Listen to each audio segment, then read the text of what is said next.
Welcome to Shams kitchen. আজকে রান্না করব বিয়েবাড়ি স্টাইলে শাহি মোরগ পোলাও। চলুন দেখি কিভাবে কি করি। প্রথমেই বেরেস্তা করে নিচ্ছি, যেহেতু বাসায় প্রিমেড বেরেস্তা স্টক আর নাই। আর চিকেন শাহি মোরগ পোলাওর জন্য কাট করা। বেরেস্তা প্রায় হয়ে গেছে। এটা হচ্ছে ক্রুশাল টাইম, পোড়ানো যাবে না, গোল্ডেন থাকা অবস্থায় তুলে ফেলতে হবে। নাইসলি ডান আমার বেরেস্তা। এইবার দইটা ভালো করে ফেটে নেওয়া হয়েছে, স্মুথ সিল্কি।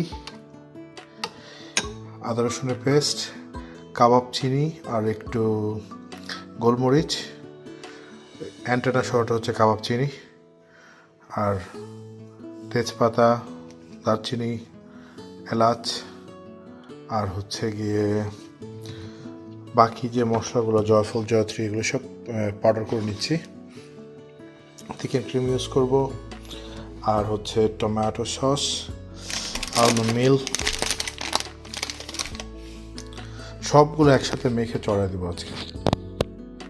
এবার মেরিনেশনের পালা। মেরিনেশন করাটা খুব একটা সহজ ব্যাপার হবে না, এক হাতে সব কিছু করবো, কারণ আরেকটা হাতে ফোনটা ধরা।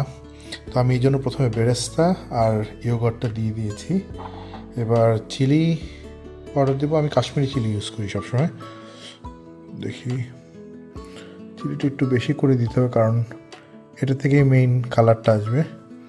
আমি এর মধ্যে আমার যে স্পেশাল মশলাটা করা, জয়ফল, জয়ত্রী আর সব গরম মশলা মিলে গুঁড়ো করা, ওটা আগে দিয়ে দিয়েছি। এবার দিলাম কিমিন পাউডার, গরম মশলা অল্প দিলাম যেহেতু আগেই দেওয়া ছিল। সল্ট দিয়ে দেব, যেহেতু টমেটো সস দেবো বেশি একটা সল্ট দিলাম না, পরে লাগলে আবার দিব। Tomato salt, white pepper powder, black pepper পাউডারটাও দেওয়া আছে। এরপরে দেব একটু চিকেন ক্রিম, আর বাকিগুলো এক হাতে দেওয়া কষ্টকর হয়ে যাবে। এখানে আছে পেঁয়াজের পেস্ট করা, আদা রসুনের পেস্ট, আর বাকি আস্ত গরম মশলা। এইটা ছাড়াও আরেকটা জিনিস অ্যাড করব, সেটা হচ্ছে আলমন্ড মিল্ক, মানে বাদাম বাটার কাজ করবে যেটা, আর অল্প কিছু সুগার দেব। এই হয়ে গেল।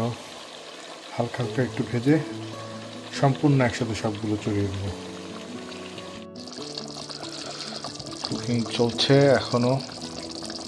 আমার মনে হয় গ্রেভিটা একটু বেশি হয়ে গেছে, আর একটু টেনে আসলে বোঝা যাবে কী অবস্থা। কিছুটা তো সময় লাগবেই।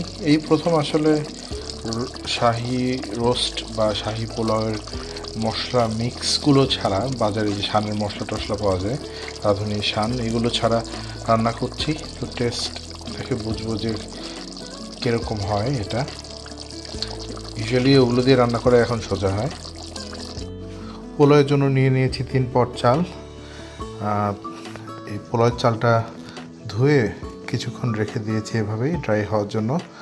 আমি এর মধ্যে পেঁয়াজও দেবো না, অল্প একটু আদা দিয়ে, ঘি দিয়ে আর গরম মশলাগুলো দিয়ে পোলাওটা রান্না করে ফেলবো। যেহেতু এটা মোরগ পোলাওয়ের জন্য পোলাও, মোরগ পোলাওয়ের স্পাইসের থেকে মানে চিকেনের যে স্পাইসেসগুলো আছে ওগুলোই এর মধ্যে মিশে যাবে কিছুটা, সেই জন্য অনেক কাইন্ড অফ চিকেন বিরিয়ানি আর কি।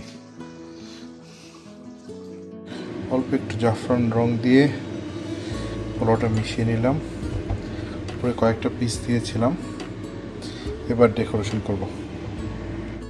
অনেস্টলি আমি আমার নিজের রান্না খেয়ে এতটা খুশি হই না সাধারণত, কিন্তু আজকে মনে হচ্ছে যে ইটস অসম।